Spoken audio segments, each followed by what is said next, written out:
I never thought asking a simple question could unravel my marriage. Why does your ex still come over here so often? I asked one night, after watching Chris, her ex-boyfriend, drop by for the third time that week. He always had some excuse. Fixing her laptop, dropping off a book, helping with some old shared account they apparently still needed to close. She rolled her eyes, lips curling into that impatient smile she reserved for when she thought I was being ridiculous. You're too insecure, Adam, she said, brushing past me to pour a glass of wine. Chris and I are friends. That's all. You don't own me. Her words stung, not because of what she said, but because of the ease with which she dismissed my feelings. I didn't want to own her. I just wanted to understand why she clung to a man from her past. The doubt gnawed at me, even when I tried to bury it. Every time Chris came over, I noticed small things. Her laugh pitched higher than usual. The way her body leaned slightly toward him when they talked. How quickly she brushed me off if I walked into the room. Still, I told myself I was imagining it. She was my wife. We'd built a life together. She wouldn't betray me. But then the cracks widened. One Saturday afternoon, she asked me to pick up groceries because Chris was dropping by to help set up her new phone. Something about that didn't sit right with me. Why him? Why not me? I lingered at the store, heart pounding, trying to convince myself I was paranoid. Finally, I drove back, groceries forgotten. Her car was in the driveway. Chris's too. I walked quietly up the front steps, my palms sweating. The curtains in the living room were half drawn, but enough space remained for me to see inside. And what I saw tore something out of me. They were on the couch. Not tangled up, not in a kiss, but close, too close. She was leaning against him, laughing, her hand resting on his chest like it belonged there. His arm was draped behind her shoulders, casual but intimate. It was the kind of touch you don't give to just a friend. I froze. My first instinct wasn't rage, it was heartbreak. A hollow, sinking feeling spread through my chest as if gravity had doubled. I didn't storm in. I couldn't. Instead, I backed away quietly, sat in my car, and just sat there, staring at the steering wheel, at my trembling hands. Was this what insecurity looked like? Or was it the truth clawing its way to the surface? That evening, I confronted her. I saw you with Chris today, I said, voice tight. She didn't even flinch. So? We were sitting on the couch. Are you going to freak out over that too? It wasn't just sitting, Emma. You don't touch a friend like that.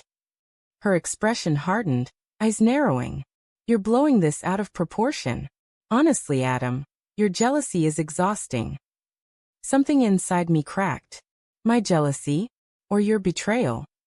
The word hung heavy in the room. For a moment, something flickered across her face, guilt, fear. But then it was gone, replaced by cold anger. You don't trust me.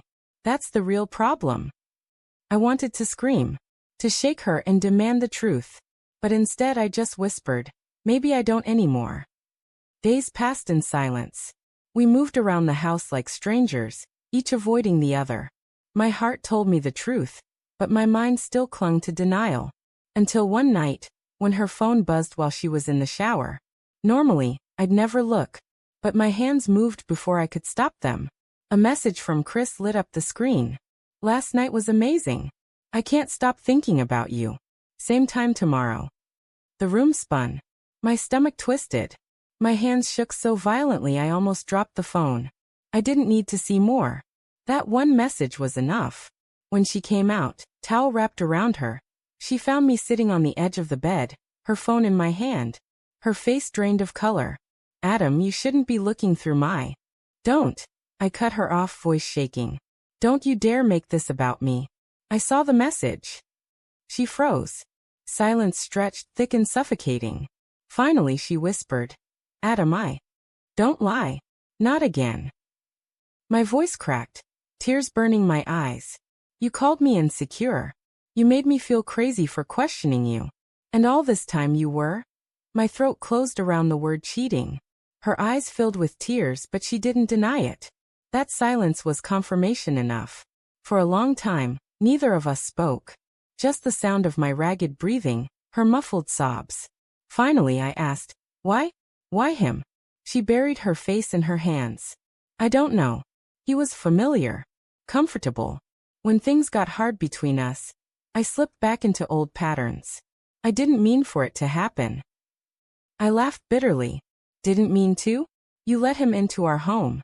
You lied to my face. You made me doubt myself. Her tears fell harder. I'm sorry, Adam. I was wrong. I don't want to lose you. But her apology felt hollow, too late. That night, I slept on the couch, staring at the ceiling, replaying every moment I'd dismissed as insecurity. Every laugh, every touch, every time she brushed me off, I realized how much of myself I had twisted to protect her lies. The next morning, she tried to reach for me, her voice soft, pleading.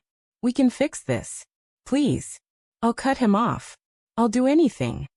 But I pulled away. You already broke it. The weeks that followed were a blur of counseling sessions, late-night arguments, and moments where I almost believed we could mend things. But trust, once shattered, doesn't rebuild overnight. Every time her phone buzzed, my chest tightened. Every time she was late from work, suspicion clawed at me. I hated what I'd become.